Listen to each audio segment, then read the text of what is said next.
रखिएगा। पाठशाला से संबंधित यदि आपका कोई भी प्रश्न रहता है तो आप फोन के माध्यम से हमारे कृषि विशेषज्ञ से डायरेक्ट जुड़ सकते हैं, डायरेक्ट आप चर्चा भी कर सकते हैं। आप सभी के पास नंबर भी उपलब्ध हो जाएंगे। मेरा अनुरोध है कि इस पूरे प्रोग्राम को से आप 100% रह के, कहते हैं कई बार हम फिजिकली प्रेजेंट रहते हैं बट मेंटली हमारा दिमाग कहीं और होता है। मैं चाहता हूं कि मेंटली प्रेजेंट अवश्य रहें ताकि हम आज संपूर्ण ज्ञान लेके अपनी पैदावारी को और बेहतर बना सके, क्योंकि आज बहुत डीप, मैं आपको बताना चाहूंगा, बहुत डीप जानकारियां आज हमको मिलने वाली हैं, महत्वपूर्ण जानकारियां मिलने वाली है। और इन जानकारियों को देने के लिए हमारी संस्था के एक ऐसी शख्सियत जिन्होंने हजारों किसान भाइयों के जीवन में बहुत बड़ा परिवर्तन लेकर आए हैं। आज 8 राज्यों के किसान भाइयों को वो आज कृषि ज्ञान के माध्यम से उन्हें आत्मनिर्भर बना रहे हैं, उनको उनके पैरों पे खड़ा कर रहे हैं। केवल शास्त्र ही एक ऐसी चीज है दोस्तों जिसका कभी बंटवारा नहीं हो सकता, जिसको कोई, मैं आपको कहना चाहूंगा कि कोई आपसे छीन नहीं सकता। इन शास्त्रों के ज्ञान से उन्होंने कई सारे किसान भाइयों के जीवन को बदला है और एक बड़े बदलाव की हम तैयारी कर रहे हैं। और मैं चाहूंगा कि अपने संस्था के कृषि विशेषज्ञ का कि वो स्क्रीन पे आए और हमारे सभी किसान भाइयों के साथ आज शुभ आरंभ करें। सोयाबीन की पूरी चर्चा आज यहाँ पे होने वाली है और मैं देख पा रहा हूँ कि जितने ज्यादा और हो सकते हैं किसान भाई जिनका पंजीकरण हो चुका है उन्हें आप जल्दी से जल्दी प्रोग्राम का हिस्सा बनाएं। एंड हम आज शुभारंभ करना चाहेंगे सोयाबीन की फसल को लेके हमारे कृषि विशेषज्ञ श्री प्रशांत कनाके सर के माध्यम से। एंड बहुत बहुत शुक्रिया सर, आपने हमें समय दिया। एंड मैं माइक हैंड ओवर करना चाहूंगा आपको। जी sir. Thank you so much sir, thank you so much Yogesh sir. जितने भी हमारे आज किसान भाई हमसे कनेक्ट हो गए हैं, हमारे बंसल साहू जी हैं, उसके बाद में हमारे कृष्णा देशमुख जी है, कुंदन पटेल जी है, महेश ठाकरे जी, उसके बाद में हमारे यादव राव सोनवनी जी है, दशरथ प्रजापति जी हैं। ठीक है, आप सब लोग का मैं स्वागत करता हूँ। अभी हमारे गजानन जी भी आ रहे हैं। ठीक है, सो वैसे तो काफी किसान भाई हैं, बट अभी कुछ जितने भी कनेक्ट हो गए उन सब लोगों के साथ में आज सेशन की शुरुआत हम लोग करेंगे। ठीक है, ये चीज है। सो पिछली बार जो भी सोयाबीन की हालत हमने देखी है, ठीक है, कि कुछ कुछ क्षेत्रों के अंदर में काफी परेशानी आई है कि बीज लगाए हैं तो जर्मिनेशन नहीं हो पा रहा है। जर्मिनेशन अगर हुआ है तो कम का हुआ है। उसके बाद अन्य समस्या आई कि फसलें हमारी बढ़ गई है, लेकिन बढ़ने के बावजूद भी उसके अंदर में जो पत्ते हैं वो सूखते गए हैं, पीले पड़ते हुए हैं। समय से पहले वो सूखना चालू हो गया। कुछ क्षेत्रों में सब बहुत ज्यादा इल्ली पड़ गई। तो इल्ली पड़ने की वजह से हुआ ये नुकसान कि बहुत ज्यादा ही वो पत्ते खा चुकी पूरी की पूरी।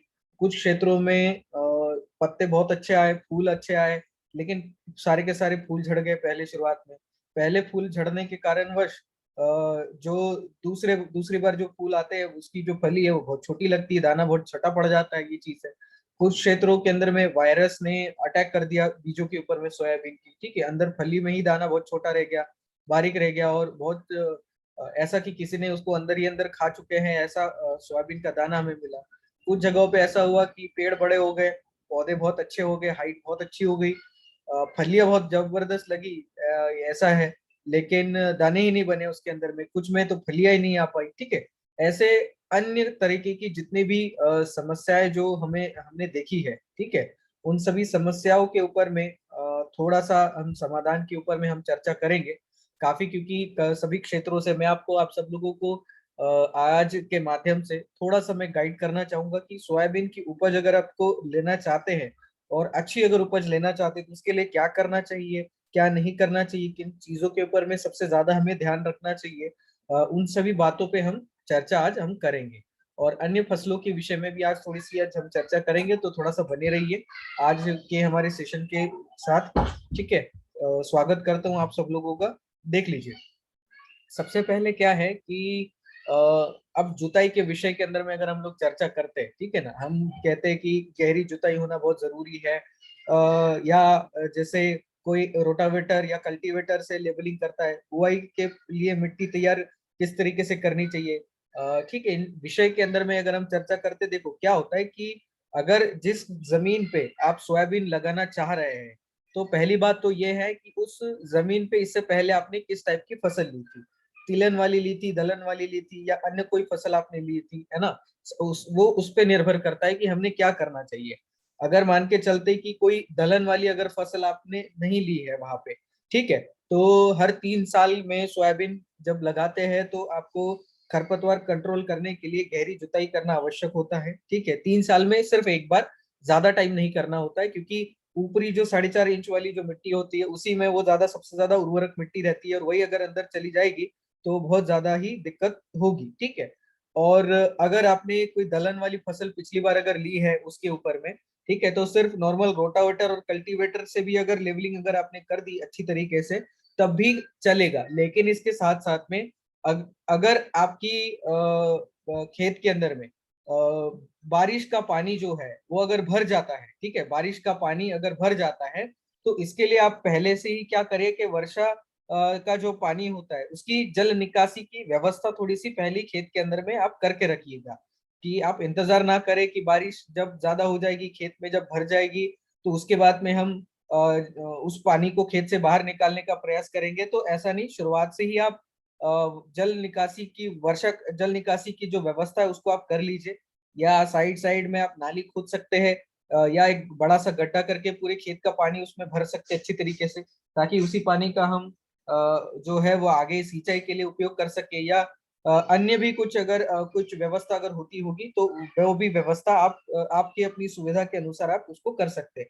देखिए, क्योंकि क्या है, सोयाबीन एक ऐसी फसल है जो हम सब जानते हैं कि वो तिलहन वाली फसल भी आती है, और साथ साथ में दलहन वाली फसल के अंदर में भी वो आती है। ठीक है, और ये खुद ही नाइट्रोजनियस होने के वजह से, ठीक है, एक जो ग्लूमोनाइज परिवार की जो है, ठीक है ना, उसके अंदर में ये फसल आती है। तो आप सब लोगों को सबसे पहले क्या करना है कि बुआई से पहले सही उर्वरकों का जो है वो चयन करना बहुत ज्यादा जरूरी है।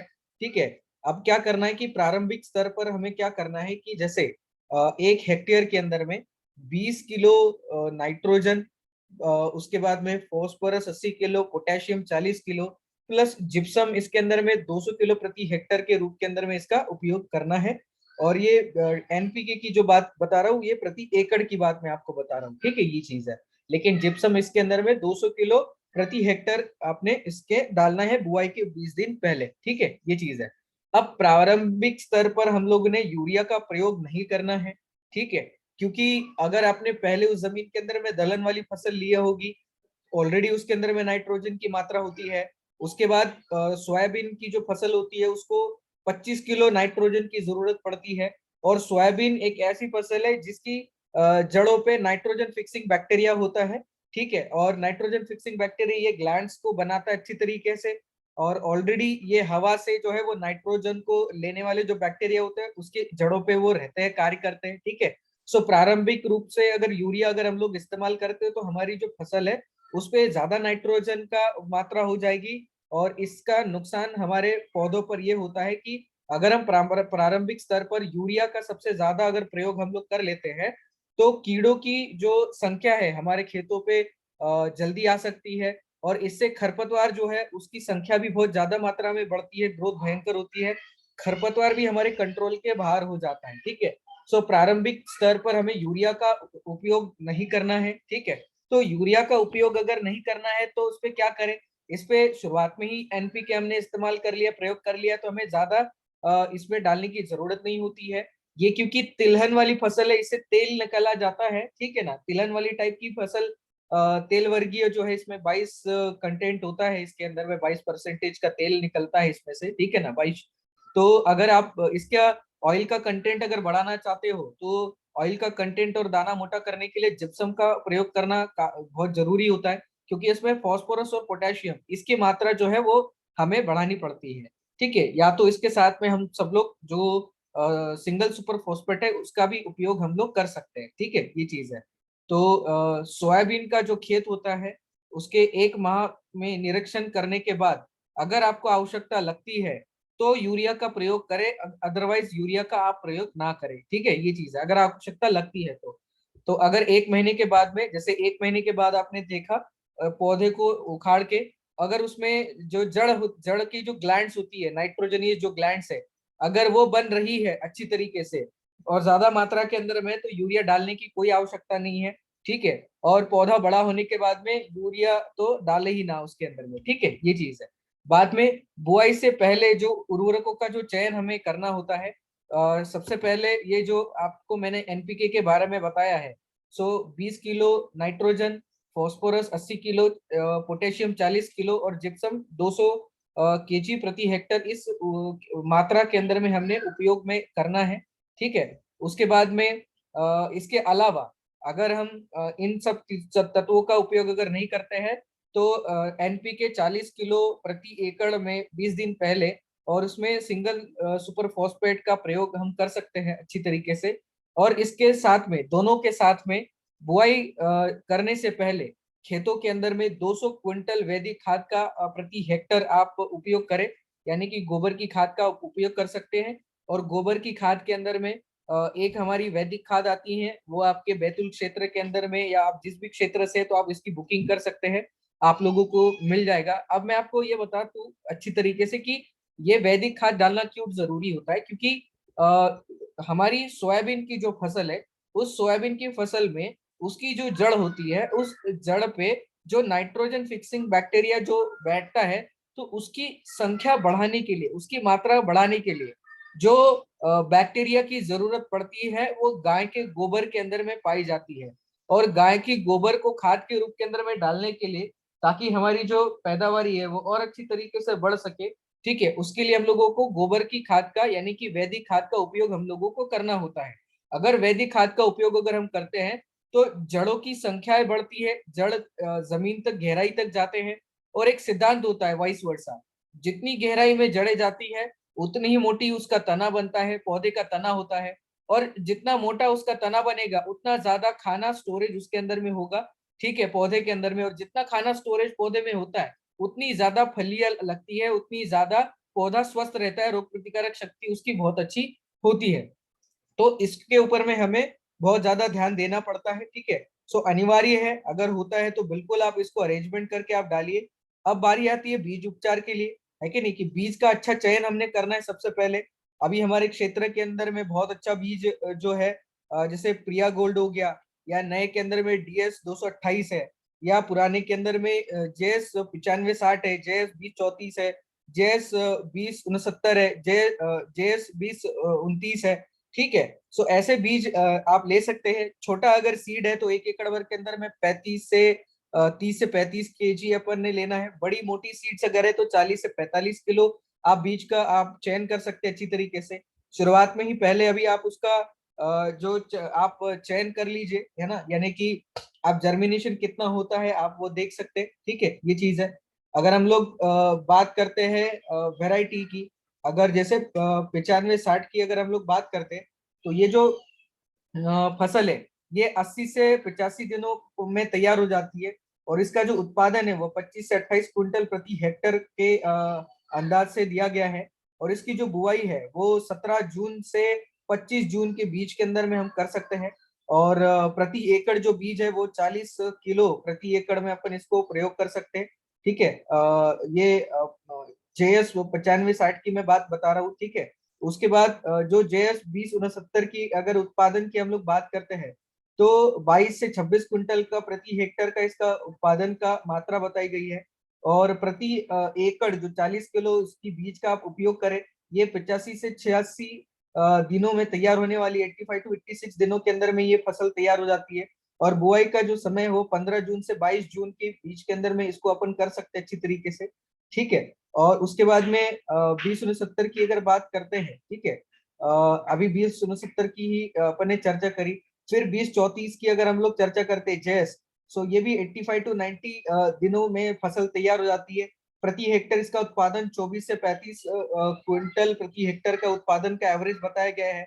बुआई का समय 15 जून से 30 जून तक का अपन कर सकते हैं। 30 से 35 किलो जो है वो 2034 के अंदर में अपन उत्पादन में इसका बीज जो है वो उपयोग में लेके आ सकते हैं। ठीक है, अब केमिकल की अगर बारी है, देखिए थोड़ा सा मैं आपको बताना चाहूंगा कि अगर आप इसमें केमिकल का अगर आप उपयोग अगर करते हैं बीज उपचार करने के लिए, ठीक है, तो थायरम प्लस एक कार्बोक्सिन आप फंजीसाइड का उपयोग कर सकते हैं, या तो फिर इसके अंदर में आप ट्राइकोडर्मा भी आप डाल सकते हो अच्छी तरीके से।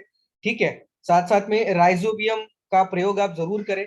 पीएसबी जो एक फॉस्फेट सोलबिलाइजिंग बैक्टीरिया होता है, वो 250 ग्राम प्रति 10 किलो आप 1 लीटर के पानी में गुड़ को थोड़ा सा मिला के आप बीजों के ऊपर में छाव के अंदर में उसको मिश्रण आप डाल दीजिएगा, ताकि वो गुड़ बैक्टीरिया की मात्रा को वो बढ़ा देता है अच्छी तरीके से, और उत्पादन जो है वो बढ़िया तरीके से हमें आना चालू हो जाता है। ठीक है, अब बीज संस्कार में आपको बता रहा हूँ, देखो ये सोयाबीन के लिए नहीं है, लेकिन अन्य कोई भी जो फसल आप लगाते, किसी भी टाइप की फसल लगाते हैं, तो मैं थोड़ा सा आपको प्राकृतिक बीज संस्कार के विषय के अंदर में आज चर्चा करता हूँ। अगर 100 किलो बीज संस्कारित अगर हम लोगों को करना है, फिर वो चाहे धान हो, फिर वो चाहे मक्का हो, फिर वो चाहे किसी का भी क्यों ना हो, ठीक है, तो ये एक वर्गीय जो फसल होती है, एक दल फसलें होती है, उनके लिए उपयोग में लिया जाता है। ठीक है, ये प्राकृतिक तरीका बता रहा हूँ, इसके अंदर में बैक्टीरिया बहुत ज्यादा मात्रा के अंदर में होता है और उत्पादन जो है बहुत बढ़िया तरीके से आता है। जर्मिनेशन आपका 70 से 80% का, ये 90-95% तक ये करवा देता है अच्छी तरीके से। अगर आप जुताई बहुत अच्छी करेंगे और वैदिक खाद का अगर इस्तेमाल करते तो बहुत बढ़िया आपको जर्मिनेशन मिलेगा, पौधे की रोग प्रतिकारक शक्ति भी बहुत अच्छी होती है। तो प्राकृतिक बीज संस्कार किस तरीके से किया जाता है, 20 लीटर पानी में उसमें 5 लीटर देसी गाय का गौमूत्र, देसी गाय का 5 किलो ताजा गोबर, और उसके अंदर में 50 ग्राम खाने का चूना, और 1 मुट्ठी खेत की जो मेड़ की मिट्टी होती है उसको उपयोग में लेके आ सकते हैं अच्छी तरीके से। ठीक है, और उसको लकड़ी से जो है वो घड़ी की सुई की दिशा के अंदर में धीरे धीरे इसको मिलाना है, और बोरी से रात भर इसको ढक कर अगले दिन इसका बीज संस्कार के अंदर में अपने को करना है। ठीक है, सोयाबीन के अंदर में लाइन से लाइन का जो डिस्टेंस है वो 45 सेंटीमीटर तक का आप रखिएगा, है ना, और बीज से बीज, पौधे से पौधा का जो डिस्टेंस है वो 3 से 5 सेंटीमीटर तक आप रखने का प्रयास आप करिएगा। ठीक है, अब इसके अंदर में बावस्टीन नाम का फफूंदी नाशक इस्तेमाल ना करें, क्योंकि जो हम हमारा मित्र फंगस जो होता है, जो खेतों के अंदर में पाया जाता है, तो वो खत्म हो जाता है इससे, बाविस्टीन से, क्योंकि बाविस्टीन एक तांबे युक्त फफूंदी नाशक है, जो एक हमारी खेतों में सबसे ज्यादा दुश्मन जो फंगस होता है फाइटोप्थोरा, इस फंगस को खत्म करने के लिए हम उपयोग में लाते हैं, लेकिन ट्राइकोडर्मा जो नाम का मित्र फंगस है हमारा, वो भी खत्म हो जाता है। ठीक है, ये चीज है। तो ये प्राकृतिक जो बीज संस्कार है, ये कौन सी फसलों के लिए उपयोग में लाना है, थोड़ा सा ध्यान दीजिएगा। एक एक दल फसलें, जिसको एक कण फसलें भी हम कहते हैं, धान में, गेहूं में, मक्के में, ज्वार के अंदर में, बाजरा के अंदर में, नवनी के अंदर में, रागी के अंदर में, इन सब फसलों के अंदर में बीज उपचार के लिए इसका आप उपयोग कर सकते हैं। ठीक है, जितनी तिलहन वाली फसल होती है जिससे तेल निकला जाता है, उसके अंदर में भी कर सकते हैं। इनमें से चुनी हुई फसल के बीजों को देसी गाय के जो गोबर से लिपी हुई जो भूमि होती है उस पर आप बिछाकर बढ़िया बीजामृत कर सकते हैं। ठीक है, बीज को दोनों हाथों से बढ़िया तरीके से मलकर छाया के अंदर में इसको सुखा सकते हैं। दलहन वाली जो फसलें होती है, इनके बीजों का जो छिलका है वो पतला होने के कारण हाथों से रगड़ने पर निकल सकता है, तो चयनित बीज को फर्श पर फैलाकर अंदाज से बीजामृत छिड़क के उसके ऊपर में हाथों से हाथों की उंगलियों से फैलाकर अपन छाया में इसको सुखा दे। मूंगफली या तो सोयाबीन, इनके छिलको बहुत पतले होने की वजह से संवेदनशील होते हैं। सो इसके ऊपर में ये जो मैंने बीजामृत के बारे में बताया, इसका प्रयोग ना करते हुए घनामृत का आप करें इसके ऊपर में प्रयोग। तो घनामृत क्या होता है, मैं आपको अगले सेशन के अंदर में मैं इसके विषय में आपको अपन एक ट्रेनिंग ऑर्गेनाइज करेंगे, जिसमें मैं आप सब लोगों को उसके अंदर में बताऊंगा अच्छी तरीके से। जैसे गन्ना, केला, अदरक, ऐसी अगर फसल आपके पास में आप लगाना चाह रहे, तो चयनित बीज को बांस के टोकरी के अंदर में रख के बीज के सहित में कुछ क्षणों के लिए बीजामृत के अंदर में डुबाकर आप इसको रख लीजिए। जितनी भी सब्जियां होती है, जो आप सब्जियां लगा रहे हैं, तो उस पैकेट से बीज को निकाल के थोड़ा ठंडे पानी में रख दीजिएगा। ठंडे पानी से इसको धोकर बीजामृत के अंदर में इसका संस्कार आपको करना है, यानी कि इसको डुबाकर अपन ने बुआई छाव में सुखाकर फिर बुआई इसकी करनी है। फल या कलम कोई लगाते हैं या पौधशाला अगर लगाते हैं, तो सेम बीज संस्कार उसको डुबो के इसको रखना है। ठीक है, और जैसे पॉपुलर सहजन, यानी कि सहजन वाली जो खाने या खाने का जो पत्ता होता है, वो काली मिर्च वाला, या जो काली मिर्च की जैसे मैं बात कर रहा था। ठीक है, तो एक मिर्च आदि की जो फसलें होती है, कलम जो लगाते हैं हम लोग अपन नर्सरी तैयार करके, तो बांस की टोकरी में रख के इसको इसकी जड़ें जो होती है उसको डुबाकर आपने लगाना है। पौधशाला के अंदर में भी इसी तरीके से इसका आप प्रयोग कर सकते हैं, ठीक है ना। ये चीजें पौधशाला में बीज डालने के पहले बीजों का संस्कार करके फिर रोपाई आप करें, और पौधशाला से पौधे निकालने के बाद में भी जड़ों को बीजामृत से डुबाकर लगा सकते हैं अच्छी तरीके से, ठीक है। ताकि क्यों करना है हमें इस तरीके से, जैसे मैंने बोला था कि 1 महीने के अंदर में सोयाबीन की गांठों की जांच करना बहुत ज्यादा जरूरी है, ताकि उपज हम लोगों को अच्छी तरीके से मिल सके, ठीक है। अब यूरिया का जो उपयोग है, पहले यूरिया शुरुआत में ही नहीं डालना है, काफी किसान गलती कर देते, यूरिया डालते थे, और यूरिया की मात्रा बढ़ने के कारणवश हमें थोड़ी सी दिक्कत हो जाती है। यहाँ पे क्या दिक्कत होती है कि ज्यादा मात्रा में यूरिया हो जाती है तो कीड़े और खरपतवार बहुत ज्यादा बढ़ती है, ठीक है। तो 1 महीने के बाद देखिए, अगर ऐसी न्यूडल्स अगर नहीं बन रही है, ऐसी ग्लैंड्स अगर नहीं बन रही है, तो हल्की मात्रा के अंदर में आप यूरिया का इस्तेमाल कर सकते हैं। अदरवाइज अगर आपने अगर वैदिक खाद का उपयोग अगर किया है, तो वैदिक खाद का उपयोग अगर आपने किया है, तो आपको ऐसी जो ग्लैंड्स है वो ज्यादा आपको मिलेंगी, रूट्स के अंदर में नोड्यूल्स ज्यादा मिलेंगे बढ़िया तरीके से, क्योंकि वो बहुत अच्छी तरीके से वो सूक्ष्म जीव काम करते हैं। और इसकी थोड़ी सी जो ग्लैंड है, अब आ तो गई है, लेकिन अच्छी है कि बुरी है उसको थोड़ा सा चेक कर लीजिएगा। सोयाबीन की जो रूट्स होती है उसके ऊपर जो ग्लैंड्स आती है, जो नोडल्स होती है, उसको थोड़ा काट के देखिए, किसी भी एक पौधे का, अगर वो गुलाबी कलर का अगर है, तो यानी कि वो बहुत स्वस्थ है, बहुत अच्छी तरीके से। नहीं, अगर इस तरीके से ग्लैंड्स अगर होती जा रही है, या पौधा अगर काले तरह का जड़ा अगर होते जा रहा है, और काले या इस तरीके का अगर सूखते जा रहा है, ठीक है, तो मान के चलिए कि वायरस या तो फफूंद का, फंगस का अटैक हो चुका है। तो इसके ऊपर में अपने को बहुत जल्दी तुरंत इलाज हमें करना पड़ता है, ठीक है। अगर इलाज कर लिया तो आपकी जो फसल है वो बच जाएगी, नहीं तो वो पीली पड़ के धीरे धीरे आपको समझ में ही नहीं आएगा, क्योंकि रोग तो जड़ पे लगा हुआ है, तो समझ में ही नहीं आएगा। तो आपके क्षेत्र के अंदर में कृषि रक्षक हमारे अवेलेबल है पहले से ही, ठीक है। सो आप अपने अपने कृषि रक्षकों से चर्चा कर सकते हैं, बात कर सकते हैं अच्छी तरीके से, और बात करने के साथ साथ में आप उनके माध्यम से इंस्पेक्शन आप कर लीजिए, आप फील्ड विजिट कर लीजिए, करवा लीजिए अच्छी तरीके से। और उसके साथ साथ में आप भी अपने खेत की जो है वो विजिट करके इंस्पेक्शन कर सकते हैं अच्छी तरीके से, ठीक है। अब उसके बाद में जैसे जो हमारी सुंडी होती है, इलिया जो होती है, सिर्फ किसी एक टाइप की कीटनाशक दवा का आप प्रयोग ना करें, बदल बदल के आप करें। और सबसे ज्यादा जरूरत जो होती है शुरुआती में, अगर यूरिया की अगर इस्तेमाल आप नहीं करोगे तो इलिया नहीं आएगी। अगर यूरिया का प्रयोग अगर हम कर देते हैं तो इलिया आने की संभावनाएं होती है। और अगर इलिया अगर आ गई है, या सुंडी जिसको अपन कहते हैं, तो 2 बार ज्यादा आ सकती है। एक बार जब फूल लगते हैं तो फूलों के टाइम पे आ सकती है, और दूसरा जब फलियां लगती है उस टाइम पे। तो बदल बदल के आप लगा सकते हैं। एक जो एक क्लोरेंट रेनिल प्रो नाम की एक दवा आती है, जो 10 लीटर पानी में 3 ml का प्रयोग करना है, प्रोफेनोफॉस 40 EC, ठीक है। 20 लीटर पानी के अंदर में 20 ml का उपयोग कर सकते हैं।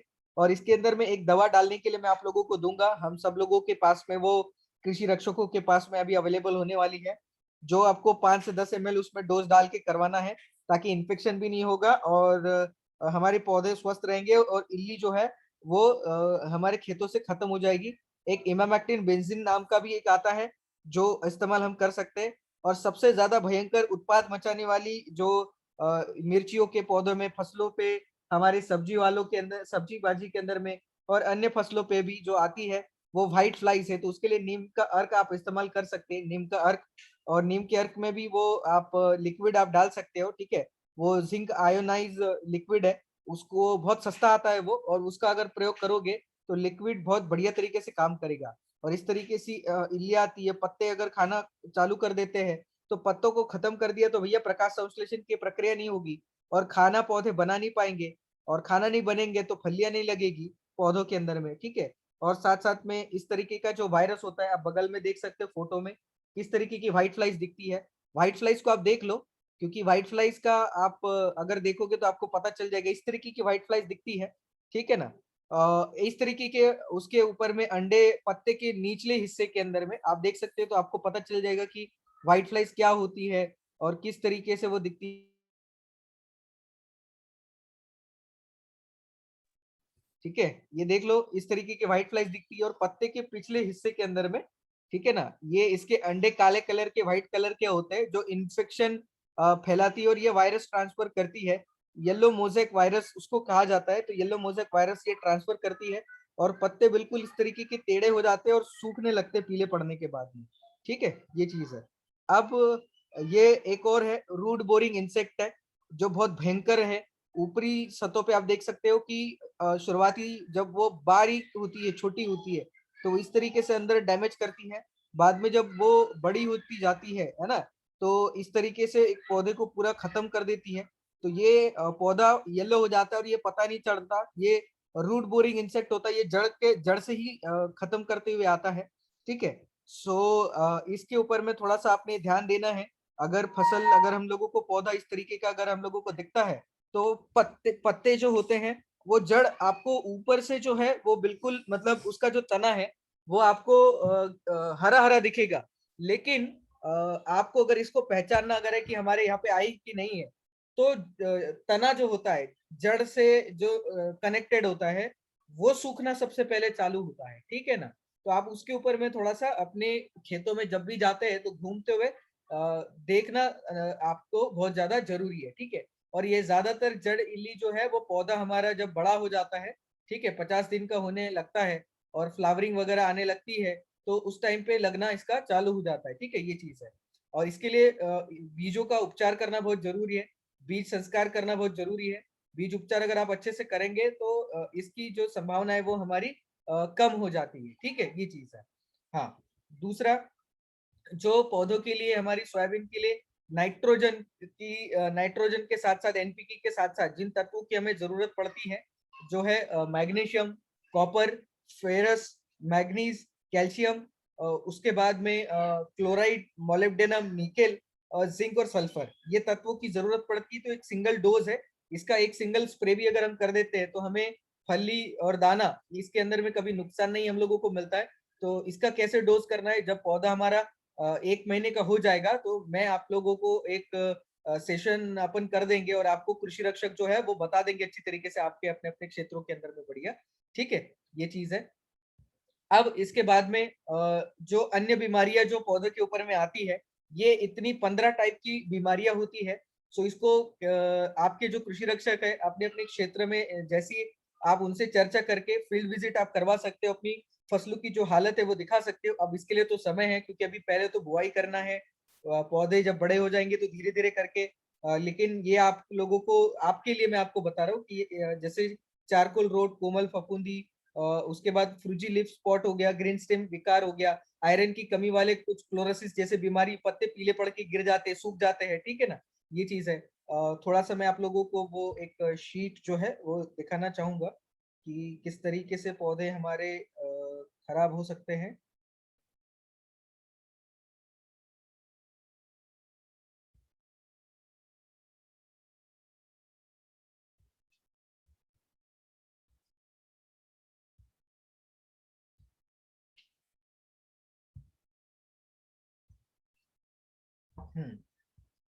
ठीक है, देख सकते हैं कि ये ऐसे पत्ते छोटे रह जाते हैं जिंक की कमी के कारण।